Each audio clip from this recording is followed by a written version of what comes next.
কি এখন? দল তো প্রাথমিক একটা, এটা তো মনোনয়ন না, টিকিট কেউ এখনো দেয় নেই। দল বলছে এটা পরিবর্তন হবে।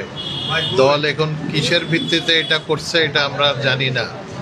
আমরা ওইটাই দলের কাছে আমাদের অনুরোধ থাকবে যে তারা তৃণমূলের মতামতের ভিত্তিতে, কারণ ভোট এরা হলো আমাদের এইখানে যারা কর্মী আছে, বিশেষ করে ওয়ার্ড লেভেল, থানা লেভেল, ইউনিয়ন লেভেলের যে সকল কর্মী আছে, এই কর্মীদের মতামত, তারাই তো কাজ করতে যাবে, তারাই তো ভোট কালেকশন করবে। তাদের মতামতের ভিত্তিতে যদি নমিনেশন দেওয়া হয় নাই, এরা সেটা মনে করে, যে কারণে এরা প্রতিবাদ করতেছে। সবকিছু এদের প্রতিবাদ ওইটাই কারণ।